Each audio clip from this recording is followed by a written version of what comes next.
அடியே சின்ன பொண்ணு. என்னங்க அத்த? ஏன் அத்த வாய் ஒரு சைடா இழுத்து வச்சிருக்கீங்க? இந்த காலங்காத்தாலே ஒத்தர சைன டென்ஷன் ஆக்கிடாடி. என்னத்த சொன்னாவ சொல்லுங்க. இப்போ இந்த நான் போறேன் அத்த. தோ நம்ம பக்கத்து வீட்டு பரிமளாவை பாக்குறதுக்காக அவ வீட்டுக்கு போனேன். அவளோட வீட்ல பெரிய பூட்டா போட்டிருந்தா. அதான் அந்த ஒத்தர சாந்தாண்ட போயிட்டு இருந்தாளா, அவளை கூப்பிட்டு கேட்டேன் எங்க இந்த பரிமளான்னு. அதுக்கு அவ என்னத்த சொன்னா? ஐ டோன்ட் நோன்னு சொல்லிட்டு மூஞ்சி திருப்பிக்கிட்டு போயிட்டாடி அவ. அப்படியா சொன்னாவ? ஐ டோன்ட் நோனா என்னடி திட்டிட்டு போறாளா அவ? ஐ டோன்ட் நோன்னா எனக்கு தெரியாது. என்னத்தை தான் படிச்சு கிழிச்சியோ உங்க ஆத்தாப்ப உன்னை என்னதான் லட்ச லட்சமா கொடுத்து படிக்க வச்சான்னு தெரியல. அத்த லூஸ் அத்த. ஐ டோன்ட் நோன்னா எனக்கு தெரியாது. அதை தாண்டி நானும் சொல்றேன். உங்க ஆத்தாக்காரிக்கு ஒரு போனை பட்டு கொடு. உங்க ஆத்தாக்காரிட்ட 4 ஓத்த நாக்கு பிடிக்கிற மாதிரி கேக்குறேன். ஐயோ அத்த, ஐ டோன்ட் நோன்னா எனக்கு தெரியாதுன்னு தான் அதுக்கு அர்த்தம்.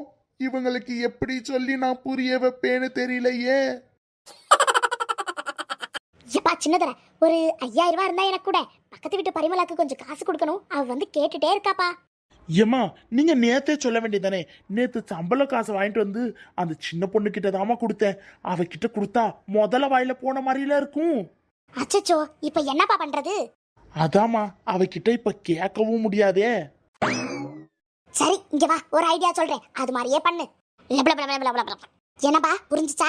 சரிம்மா, அப்படியே செஞ்சிருவோம்.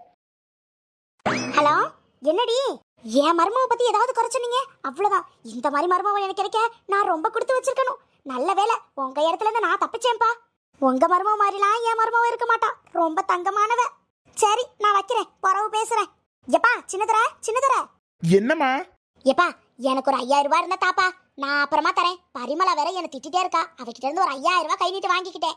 ஐயோ, என்கிட்ட ஒத்த பைசா கூட இல்லையேம்மா. அத்தை, உங்களை யார் திட்டினது? இல்லம்மா சின்ன பொண்ணு, இந்த பரிமளா தான் ரொம்ப பேசிட்டா என்ன. அத்தை, நான் இருக்கிற வரைக்கும் உங்களை யாரையும் திட்ட விட மாட்டேன். வாங்க, நான் உங்களுக்கு தரேன் 5000 ரூபாய். ஹை ஜாலியா ஜம்கானா. அம்மா அம்மா பாத்தியா? என்னடி அம்மா கேட்டியா இல்லையா? எல்லா இடத்துலயும் காய்ச்ச பரவிட்டு வருதா.